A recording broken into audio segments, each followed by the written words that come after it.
YouTube channel friendly teacher. എൻ്റെ channel ഇഷ്ടമായാൽ like ചെയ്യുക, ഷെയർ ചെയ്യുക, സബ്സ്ക്രൈബ് ചെയ്യുക. നിങ്ങളുടെ നിർദ്ദേശങ്ങൾ കമൻറ്റായി രേഖപ്പെടുത്തുക.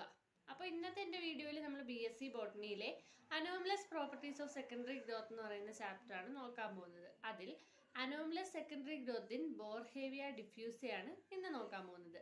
ഈ ബോർഹേവിയ ഡിഫ്യൂസിയുടെ anomalous secondary growth essay question ആയിട്ട് ചോദിക്കാൻ ചാൻസ് ഉള്ള വളരെ ഇമ്പോർട്ടൻ്റ് ആയിട്ടുള്ള ഒരു ടോപ്പിക്കാണ്.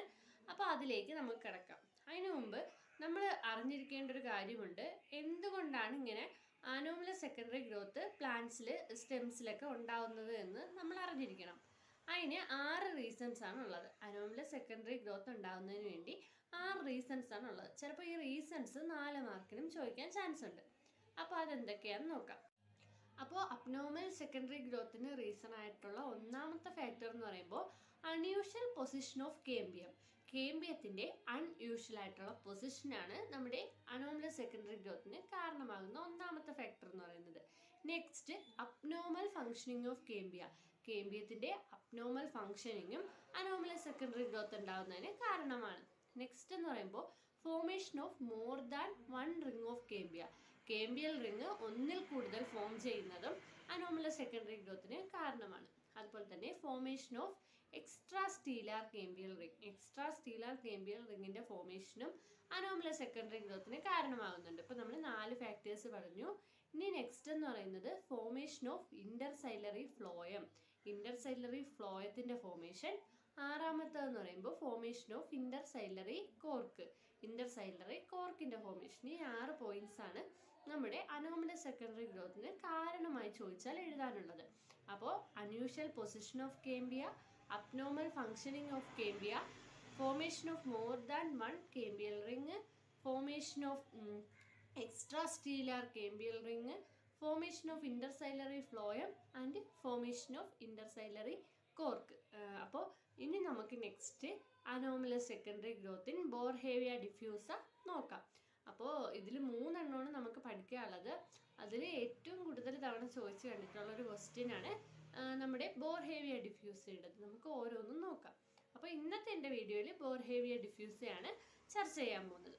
അപ്പോൾ നമ്മൾ ഇതൊരു essay ക്വസ്റ്റ്യൻ ആയിട്ട് ചോദിക്കുമ്പോൾ ആദ്യം അതിൻ്റെ ആ ഒരു ഡയഗ്രമാറ്റിക് റെപ്രസെൻറ്റേഷൻ കാണിക്കണം. നമ്മൾ എൻലാർജ്ഡ് പോർഷൻ കാണിക്കുന്നതായിരിക്കും മാർക്ക് കിട്ടാൻ കുറച്ചുകൂടെ ചാൻസ് കൂടുതൽ.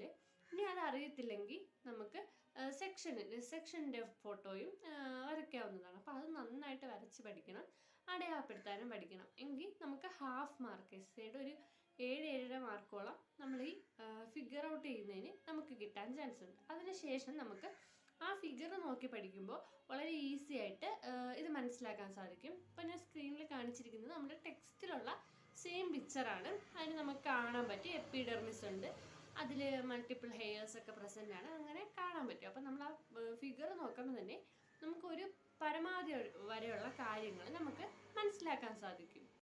നമ്മുടെ ബോർഹേവിയ ഡിഫ്യൂസ എന്ന് പറയുന്നത് ഒരു ആൻജിയോസ്പേമാണ്.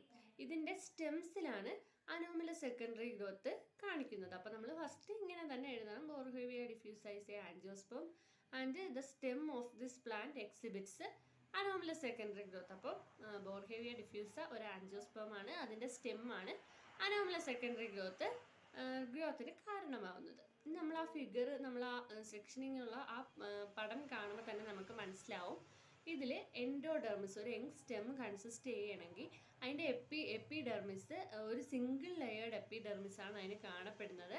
അതിൽ മൾട്ടിപ്പിൾ ആയിട്ടുള്ള ഹെയർസ് പ്രസൻ്റ് ആണ്. അപ്പോൾ single layered epidermis with multiple hairs, അതാണ് നമ്മുടെ ഫസ്റ്റ് പോയിന്റ് ആയിട്ട് എഴുതുന്നത്.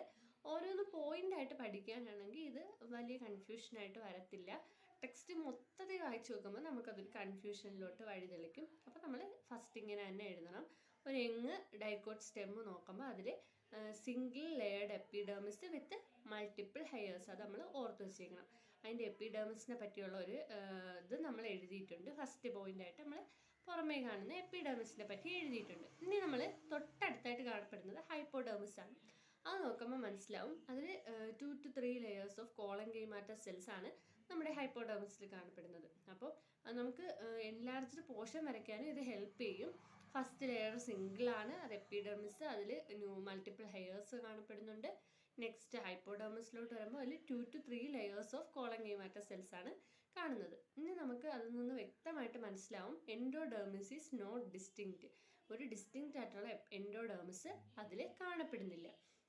നമ്മളിനി വാസ്കുലാർ ബണ്ടിൽസ് എടുക്കുകയാണെങ്കിലോ അത് 3 ടൈപ്സ് ഓഫ് വാസ്കുലാർ ബണ്ടിൽസ് ആണ് നമ്മുടെ ബോർഹേവിയ ഡിഫ്യൂസിയയിൽ കാണപ്പെടുന്നത്. ആദ്യത്തെ സെൻട്രൽ വാസ്കുലാർ ബണ്ടിൽസ്, പിന്നെ middle vascular bundles, outer vascular bundles, ഇങ്ങനെ 3 ടൈപ്പ് വാസ്കുലാർ ബണ്ടിൽസ് ആണ് നമുക്ക് ആ ഫിഗറിൽ നിന്ന് മനസ്സിലാക്കാൻ സാധിക്കുന്നത്. അപ്പോൾ വാസ്കുലാർ ബണ്ടിൽസിൽ ആ റിങ്സ് 3 ടൈപ്പിലാണ് കാണപ്പെടുന്നത്. സെൻട്രൽ റിങ്സ് ആയിട്ടും മിഡിൽ, അതുപോലെ തന്നെ ഔട്ടർ. പിന്നെ നമ്മൾ സെൻട്രൽ എടുക്കുകയാണെങ്കിൽ അവിടെ 2 large centrally placed medullary bundles ആണ് കാണപ്പെടുന്നത്. നമ്മുടെ സെൻട്രൽ പോർഷൻ എടുക്കുമ്പോൾ അവിടെ 2 ലാർജ് ആയിട്ടുള്ള 2 large centrally placed medullary bundles are present. നമ്മൾ നെക്സ്റ്റ് മിഡിൽ നോക്കുകയാണെങ്കിൽ അവിടെ ഒരു 6 to 40 ലൂസ്ലി അറേഞ്ച്ഡ് ബണ്ടിൽസ് ആണ് കാണപ്പെടുന്നത്. ലൂസ്ലി അറേഞ്ച്ഡ് ആയിട്ടുള്ള 6 മുതൽ 14 വരെയുള്ള ബണ്ടിൽസ് ആണ് നമ്മുടെ മിഡിലിൽ കാണപ്പെടുന്നത്. ഇനി നമ്മൾ ഔട്ടർ പോർഷൻ എടുക്കുമ്പോൾ അവിടെ ഒരു 50 to 20 15 തൊട്ട് 20 വരെയുള്ള സ്മാൾ ബണ്ടിൽസ് ആണ് പ്രസൻ്റ് ആയിട്ടുള്ളത്. അപ്പോൾ നമ്മൾ ഇൻട്രൊഡക്ഷൻ പോർഷനിൽ ഇത്രേ പറഞ്ഞോളൂ. നമ്മൾ അതിൻ്റെ മെയിൻ കുറച്ച് ഫീച്ചേഴ്സാണ് നമ്മൾ പറഞ്ഞത്. അപ്പം സിംഗിൾ ലെയർഡ് എപ്പിഡെർമിസ് ആണ് വിത്ത് മൾട്ടിപ്പിൾ ഹെയർസ് ഉണ്ട്. Hypodermis has 2 to 3 layers of collenchymata cells. Endodermis is not distinct. നമ്മുടെ വാസ്കുലാർ ബണ്ടിൽസിലെ റിങ്സ് 3 ടൈപ്പാണ്: സെൻട്രൽ, മിഡിൽ, ഔട്ടർ. ഇനി സെൻട്രൽ എടുക്കുകയാണെങ്കിൽ 2 large centrally placed vascular bundles, medullary bundles are presence. ഇനി നമ്മൾ middle എടുക്കുകയാണെങ്കിൽ അവിടെ എന്ന് പറയുമ്പോൾ 6 to 40 ലൂസ്ലി അറേഞ്ച്ഡ് എങ്ങനത്തെ ഉള്ള സെൽസ് ആണ്? ലൂസ്ലി അറേഞ്ച്ഡ് ബണ്ടിൽസ് ആണ് കാണപ്പെടുന്നത്. ഇനി നമ്മൾ ഔട്ടർ സൈഡ് എടുക്കുകയാണെങ്കിലോ അവിടെ എന്ന് പറയുമ്പോൾ 50 to 20 സ്മാൾ ബണ്ടിൽസ് ആണ് പ്രസൻ്റ് ആയിട്ടുള്ളത്. അപ്പോൾ ഇനിയാണ് നമ്മൾ ഇതിൻ്റെ അനോമലസ് സെക്കൻഡറി ഗ്രോത്ത് എങ്ങനെയാണെന്ന് നോക്കാൻ പോകുന്നത്. നമ്മുടെ ഇൻട്രാഫെസിക്കുലാർ റീജിയനിൽ നോർമൽ ഫങ്ഷൻ എങ്ങനെയായിരിക്കും നമ്മുടെ ഇൻട്രാഫെസിക്കുലാർ റീജിയൻ ഭാഗത്തൊക്കെ കാണപ്പെടുന്നത്.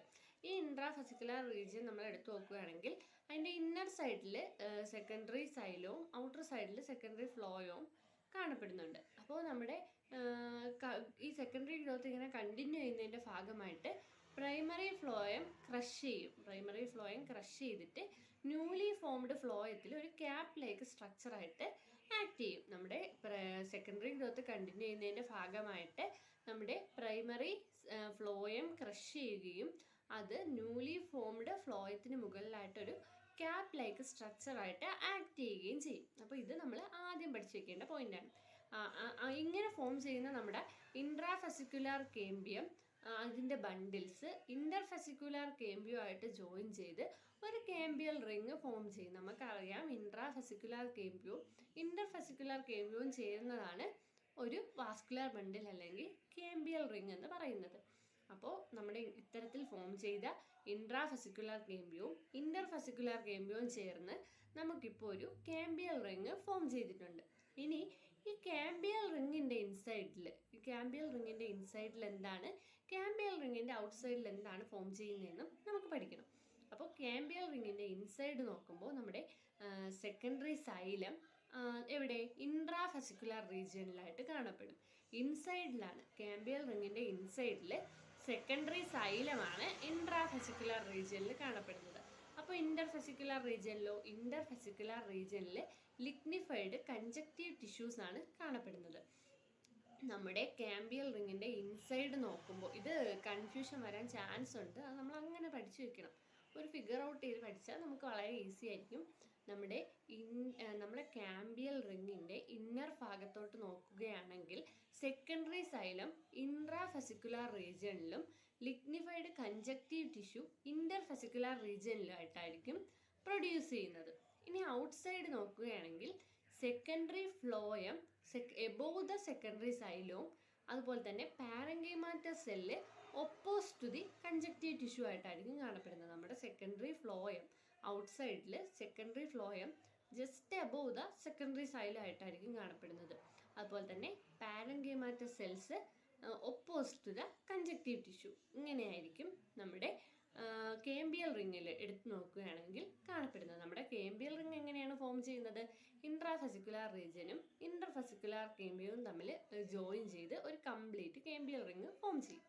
നമ്മുടെ കേംബിയൽ റിങ്ങിന്റെ ഇന്നർ പോർഷൻ എടുത്ത് നോക്കുകയാണെങ്കിൽ ഇന്നർ പോർഷനിൽ നമ്മുടെ സെക്കൻഡറി സൈലം ഇൻട്രാഫെസിക്കുലാർ റീജിയനിലും ലിഗ്നിഫൈഡ് കൺജക്റ്റീവ് ടിഷ്യൂ ഇന്റർഫെസിക്കുലാർ റീജിയനിലായിട്ടായിരിക്കും കാണപ്പെടുന്നത്.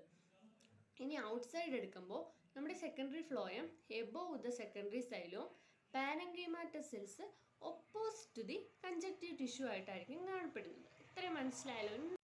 നമ്മുടെ സെക്കൻഡറി ടിഷ്യൂയുടെ ഫോർമേഷന്റെ ഫലമായിട്ട് നമ്മുടെ ഈ ക്യാമ്പിയത്തിന്റെ ഫങ്ഷനിങ് സ്റ്റോപ്പ് ചെയ്യും. സെക്കൻഡറി ടിഷ്യൂ ഫോം ചെയ്യുമ്പോൾ നമ്മുടെ ക്യാമ്പിയത്തിന്റെ ഫങ്ഷനിങ് അവിടെ സ്റ്റോപ്പ് ആവുകയാണ് ചെയ്യുന്നത്. അതിനുശേഷം ക്യാമ്പിയം ഫങ്ഷൻ ചെയ്യില്ല. എന്നാൽ നമ്മുടെ ഈ സെക്കൻഡറി പാരങ്കൈമ സെൽസിന്റെ ഒരു യൂണിയൻ അതെല്ലാം കൂടെ കൂടിച്ചേർന്ന് വീണ്ടും ഒരു ന്യൂ ക്യാമ്പിയൽ റിങ് ഫോം ചെയ്യും. നമ്മുടെ സെക്കൻഡറി ടിഷ്യൂ ഫോം ചെയ്യുമ്പോൾ നമ്മുടെ ക്യാമ്പിയൽ റിങ്ങിന്റെ ഫങ്ഷനിങ് അവിടെ സ്റ്റോപ്പ് ആവും. നമ്മുടെ സെക്കൻഡറി പാരങ്കൈമാറ്റസ് സെൽസ് എല്ലാം കൂടെ കൂടിച്ചേർന്ന് ഒരു പുതിയ ക്യാമ്പിയൽ റിങ് ഫോം ചെയ്യും. ഈ ക്യാമ്പിയൽ റിങ്ങിലും നമ്മൾ നേരത്തെ പറഞ്ഞ പ്രോസസ്സ് എല്ലാം നടക്കുക ഇങ്ങനെ ഇൻസൈഡിൽ നമ്മുടെ സെക്കൻഡറി സൈലം ഇൻട്രാഫെസിക്കുലാർ റീജിയനിലും lignified conjoint cells tissues interfascicular കേമ്പിയത്തിലും കാണപ്പെടും. ഔട്ട്സൈഡിലാണെങ്കിൽ secondary phloem above the secondary xylem, അതുപോലെ തന്നെ parenchymatous cells opposite the conjunctive tissue. ഈ രീതിയിൽ ന്യൂലി ഫോംഡ് കേമ്പിയൽ റിങ്ങിലും പ്രോസസ്സ് നടക്കും. ഇതിന്റെ ഫലമായിട്ട് formation of a fourth ring form ചെയ്യാനുള്ള കാരണമാവും. ഒരു ഫോർത്ത് ഫോർമേഷന് കാരണമാവും. ഇങ്ങനെ ഉണ്ടാകുന്ന ഈ ഫോർത്ത് ഫോർമേഷനിൽ അവ കൺജോയിന്റ് ആയിരിക്കും, കൊളാട്രൽ ആയിരിക്കും, സെക്കൻഡറി ഇൻ ഒറിജിനും ആയിരിക്കും. നമ്മുടെ ഈ വാസ്കുലാർ ബണ്ടിൽസിന്റെ ഈ ഒരു അനോമലസ് സെക്കൻഡറി ഗ്രോത്ത് കണ്ടിന്യൂ ചെയ്യും. എപ്പോൾ വരെ? ഒരു ഫോർത്ത് അല്ലെങ്കിൽ more than 2 or more concentric ring form ചെയ്യുന്നത് വരെയും നമ്മുടെ ഇതിങ്ങനെ റിപ്പീറ്റ് ചെയ്തുകൊണ്ടിരിക്കും. നമ്മൾ ഈ പറഞ്ഞ അനോമലസ് സെക്കൻഡറി ഗ്രോത്ത് റിപ്പീറ്റ് ചെയ്തുകൊണ്ടിരിക്കും. എപ്പോഴാണോ ഒരു ഫോർത്ത് ഫോർമേഷൻ ഉണ്ടാവുന്നത് അല്ലെങ്കിൽ more than 2 concentric rings form ചെയ്യുന്നത്, അപ്പോൾ മാത്രമേ ഇത് സ്റ്റോപ്പ് ആവുകയുള്ളൂ. അപ്പോൾ ഇത്രയും മനസ്സിലായെന്ന് വിശ്വസിക്കുന്നു. ഇത് ഇത്രയേ ഉള്ളൂ. നമുക്ക് അനോമലസ് സെക്കൻഡറി ഗ്രോത്തിനെ പറ്റി പറയാൻ ഇത്ര കാര്യങ്ങളേ ഉള്ളൂ. ഇതിങ്ങനെ വായിക്കുമ്പോൾ വരുന്ന ആ ഒരു കൺഫ്യൂഷനാണ്. നമുക്ക് ആ ക്യാമ്പിയൽ റിങ്ങിന്റെ അകത്ത് നടക്കുന്ന ഫോർമേഷൻ തന്നെയാണ് ഫോർത്ത് ഫോർമേഷന് വേണ്ടി ഹെൽപ്പ് ചെയ്യുന്നത്. അപ്പോൾ അത് 2 തവണ വരുന്നുണ്ട്. ആദ്യത്തെ തവണ നമ്മൾ നല്ല രീതിക്ക് മനസ്സിലാക്കിയാൽ നമുക്കിത് വളരെ ഈസി ആയിട്ട് എഴുതാൻ പറ്റും. പോയിന്റ് ഔട്ട് ചെയ്ത് എഴുതുകയാണെങ്കിൽ നിങ്ങൾക്ക് വളരെ എളുപ്പമായി. അപ്പോൾ നമ്മളിനി കൺക്ലൂഷനായിട്ട് എഴുതുക എന്ന് പറയുന്നത്, നമ്മുടെ ഈ വാസ്കുലാർ ബണ്ടിലെ ഈ കോൺസെൻട്രിക് റിങ്സ് ഇല്ലേ, ഇവ നമ്മുടെ കൺജക്റ്റീവ് ടിഷ്യൂവിൽ എംബഡഡ് ചെയ്തായിരിക്കും കാണപ്പെടുന്നത്. നമ്മുടെ വാസ്കുലാർ ബണ്ടിൽസിലെ ഈ കോൺസെൻട്രിക് റിങ്സ് കൺജക്റ്റീവ് ടിഷ്യൂ ആയിട്ട് എംബഡ് ചെയ്ത് കാണപ്പെടുന്നുണ്ട്. അതുപോലെ തന്നെ ഒരു പാരങ്കൈമാറ്റസ് സോൺ വെച്ച് ഇതിനെ സെപ്പറേറ്റും ചെയ്തിട്ടുണ്ട്. പാരങ്കൈമാറ്റസ് സോൺ വെച്ച് ഇതിനെ സെപ്പറേറ്റ് ചെയ്യുന്നുണ്ട്. ഇത് ഒരു ഗ്രോത്ത് റിങ്ങിന്റെ അപ്പിയറൻസ് നമ്മുടെ വാസ്കുലാർ ബണ്ടിലിന് കൊടുക്കും.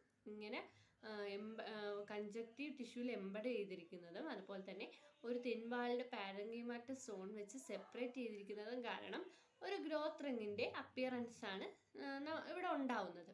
അപ്പോൾ ഇത്ര മാത്രം എഴുതിയാൽ നമുക്ക് എസ്സേക്ക് ഷുവറായിട്ടും 15 മാർക്കും കിട്ടും. എന്നാൽ ആ പടം നല്ല രീതിക്ക് വരയ്ക്കാൻ നമ്മൾ പഠിച്ചിരിക്കണം.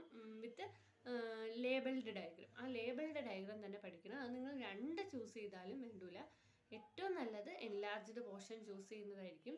എങ്കിലും ഇത് ഇത്രയും വ്യക്തമായിട്ട് എഴുതിയിട്ടുണ്ടെങ്കിൽ ഒരു 15 മാർക്കും കിട്ടാനുള്ള ചാൻസ് വളരെ കൂടുതലാണ്. 15 കിട്ടിയില്ലെങ്കിൽ ഒരു 12 എബോ കിട്ടാൻ ഇത് ഹെൽപ്പ് ചെയ്യും. എനിക്കും ഇത് വളരെ പാടുള്ള ഒരു പോർഷൻ തന്നെയായിരുന്നു. പക്ഷേ ഇങ്ങനെ പഠിക്കുമ്പോൾ നമുക്കിത് വളരെ ഈസി ആവും. അപ്പോൾ നെക്സ്റ്റ് വീഡിയോ ആയിട്ട് വീണ്ടും കാണുന്നവരേക്കും ബൈ. Thank you.